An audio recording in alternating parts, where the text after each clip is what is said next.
Saladacult.com.br apresenta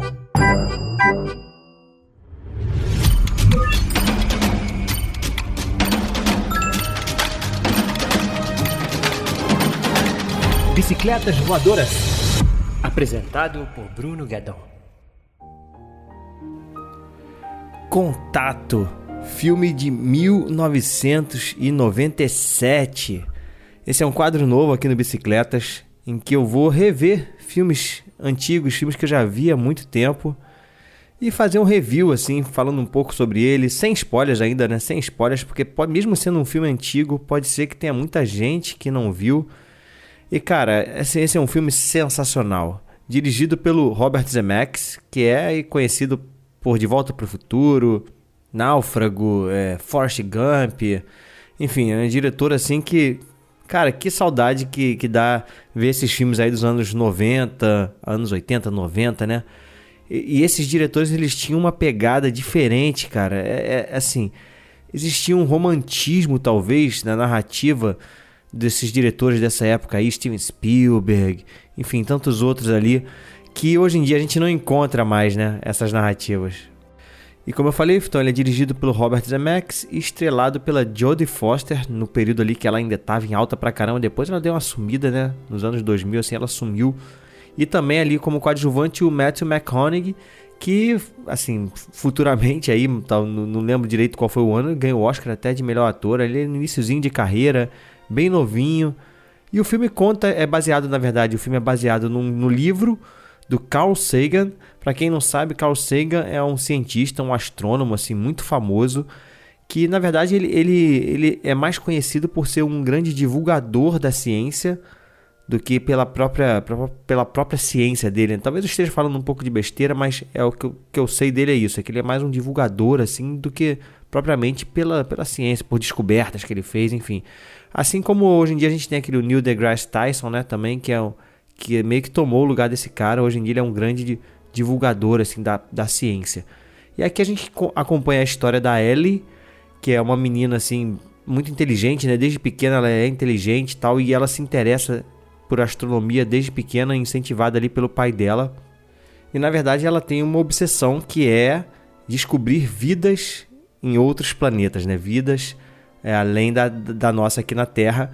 O que, de certa forma, apesar de ser um projeto que existe, sério, né, que busca por essas coisas, ainda assim é um projeto que é meio mal visto, assim, né, por muita gente, né, porque, assim, não existem provas irrefutáveis disso, e sempre fica ali no campo da experiência, enfim, da suposição, e acaba não sendo levado muito a sério.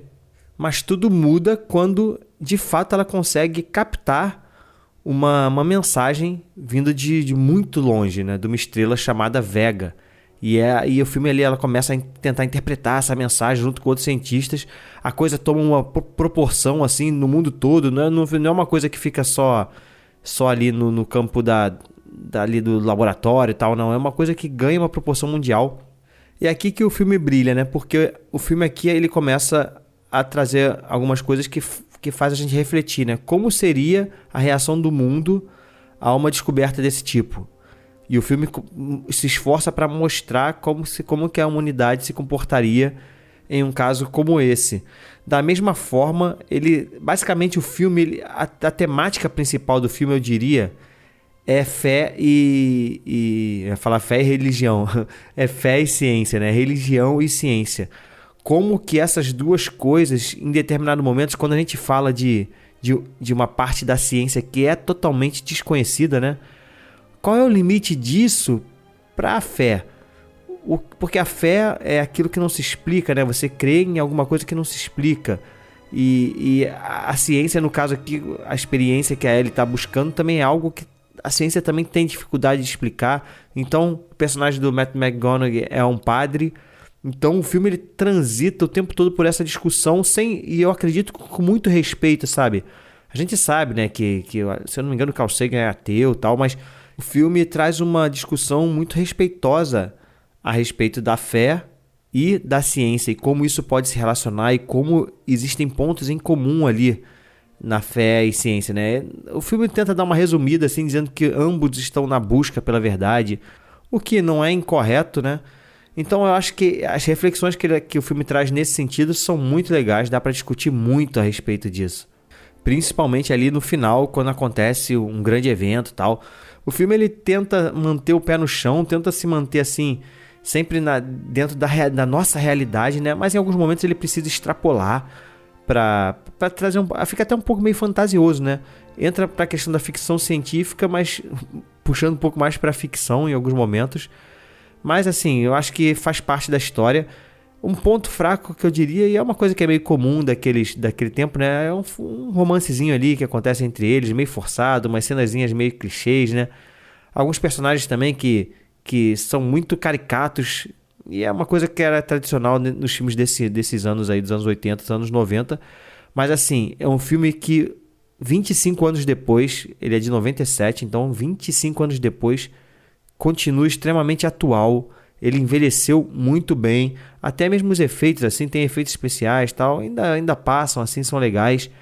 E é sensacional, cara. Eu vou dar 1, 2, 3, 4, 5 para Contato. É um filme que valeu muito a pena rever. Eu lembro, eu tinha memória, assim, de que realmente tinha gostado muito, mas eu ouvi depois outras pessoas falarem, né, tal, sempre falam muito bem desse filme, e eu falei, cara, eu vou rever, porque eu tenho uma memória boa desse filme, mas lembro pouco.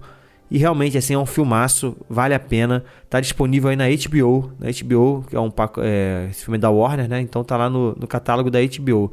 Beleza? É isso. Você já sabe, né? Segue lá no Instagram, @bicicletasvoadorascast.